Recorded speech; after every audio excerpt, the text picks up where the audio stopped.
ایک طرف تو بھٹی صاحب یہ ایشوز چل رہے ہیں کہ انٹرنل چیلنجز ہیں حکومت کے، جو حکومتی اتحاد ہے اس کے انٹرنل چیلنجز ہیں، محسن نقوی صاحب ہوں یا یہ اورنگزیب صاحب ہوں، ایک طرف وہ چیزیں ہیں۔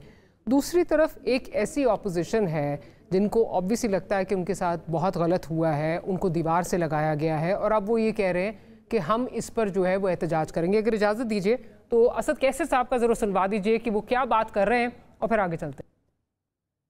پوری سٹیٹ بن چکا ہے۔ میں گوہر صاحب سے بھی ریکویسٹ کروں گا اپنا شیڈول بنائے پنجاب کا۔ یہ کسی کے باپ کا ملک نہیں ہے، یہ ہمارا ملک ہے۔ یاد رکھ کے جب تک ہم اپنا مینڈیٹ واپس نہیں کریں گے، جب تک اپنے عوام کا حق واپس نہیں لیں گے، انشاءاللہ تمہیں چین سے بیٹھنے نہیں دیں گے۔ آپ ہمیں دیوار سے نہ لگائیں۔ ہر ایک چیز کی ایک حد ہوتی ہے اور آپ اپنی تمام حدود کو کراس کر چکے ہیں، لیکن ہمیں اس تک نہ لے جاؤ کہ پھر حالات تمہارے کنٹرول میں نہیں ہوں گے۔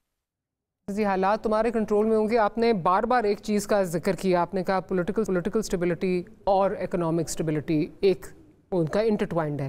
ہیونگ سیڈ دیٹ، یہ جو جس قسم کی سٹیٹمنٹس آ رہی ہیں، آپ کو لگتا ہے کہ کوئی چیلنج پوز کر سکے گی پی ٹی آئی، یا یہ اس وقت جو ہیں جلسے جلوسوں تک ہی یہ ایشوز رہ جائیں گے؟ دیکھیے، پہلی بات تو یہ کہ ثنا نے ابھی کہا کہ بڑا مزے کا سوال اٹھایا کہ کس نے بنائی یہ کابینہ، کہاں سے آئی یہ کابینہ۔ وہ ہے نا کہ کس نے دیے جھمکے، کہاں سے آئی یہ جھمکے، کس نے پہنائی یہ جھمکے۔ اب یہ سوال بے معنی ہو گیا۔ شہباز شریف صاحب نے یہ جھمکے پہن لی ہیں اور ہمیں جھمکا لیس کر دیا تھا انہوں نے پی ڈی ایم 1 میں۔ اب ہم باقی رہ گئی ہے ایک دھوتی اور ایک بنیان۔ تو جھمکے شہباز شریف صاحب ہر مرتبہ دلہن پیا کی پہن لیتے ہیں، سج سنور کے آ جاتے ہیں، اور ثنا ہنس رہی ہیں اتنی زور سے، دیکھیں ذرا ان کو۔ ثنا جو ہے نا، یہ ہمارے نظام پہ، ہماری جمہوریت پہ ان کو ہنسنا، ان کا ٹی وی پہ بین کریں۔ میں آج یہ پرزور سفارش کرتا ہوں کہ ان کا بین کریں۔ یہ ہنستی ہیں تو ہمارا نظام مزید، وہ جو بنین ہے نا وہ بھی اترنے لگ جاتے ہیں۔ بنین پانے ہیں تو پہندی نہیں، لینے ہیں تو لیندی نہیں۔ یہ شہباز شریف صاحب نے جو ہمیں بنین پہنائی ہے نا، اب لے گی نہیں۔ تو یہ سب جھمکے شہباز شریف صاحب پہن چکے ہیں۔ محسن نقوی صاحب پہ ایک جملہ ضرور کہہ کے آگے جاؤں گا کہ ان کو ایک عہدہ چھوڑ دینا چاہیے۔ دونوں عہدے ایسے ہیں، ایک سافٹ امیج ہے پاکستان کا ہے، اور ایک پاکستان کی اس وقت بقا کی جنگ ہے جو ہے، اور ان کو مہربانی کرنی چاہیے کہ کوئی بات نہیں، اور بھی کوئی ہوں گے محسن نقوی صاحب کے جیسے، اور بھی لوگ ہوں گے جو۔ لیکن سنیں، شہباز شریف صاحب کو انہوں نے کہا کہ نہیں میں دونوں سنبھال لوں گا، انہوں نے کہا آپ ایک رکھیں، انہوں نے کہا نہیں میں دونوں سنبھال سکتا ہوں۔ تو آپ شہباز شریف صاحب کو تینوں دے دیں، یہ زیادہ اچھا نہیں ہے؟ ہاں، تو شہباز شریف صاحب کو تینوں دے دیں، ایک بندے کی بچت ہو جائے گی۔ تو اب آ گئے اس پہ جناب عمران خان صاحب اور پاکستان تحریک انصاف پر۔ تو آج کل عمران خان صاحب کے جو دیسی مرغ ہیں اور دیسی بکرے ہیں وہ بڑے ہارٹ فیورٹ ہیں، بل ان کے جو آ رہے ہیں، اور یہ میں نے ملتان جانا ہے، ثنا سے دونوں کھانے ہیں، دیسی گھی میں دیسی بکرے اور دیسی مرغ، یہ انہوں نے مجھے پرامس کیا ہوا ہے۔ ٹھیک ہے۔ تو اب عمران خان صاحب سے بات کیے بغیر، تحریک انصاف سے بات کیے بغیر میرا خیال ہے کہ سیاسی استحکام نہیں آئے گا۔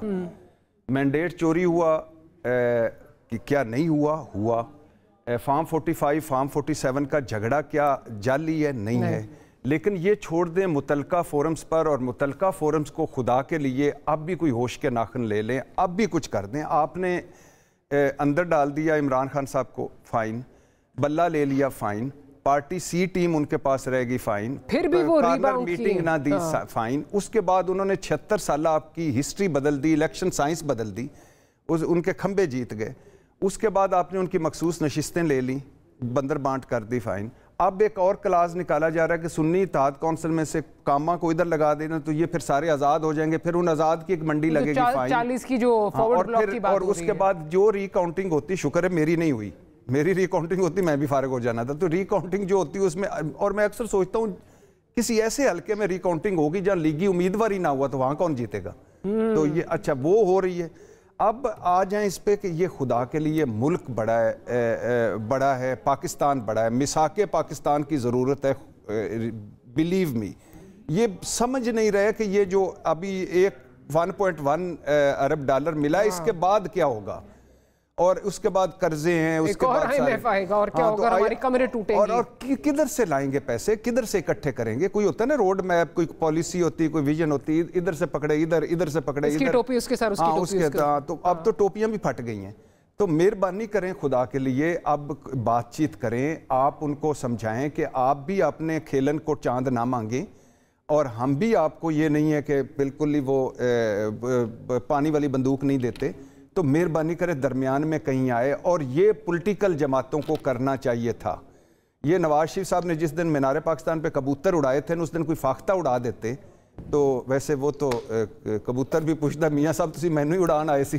تو خیر چھوٹی سی بریک لیتے ہیں.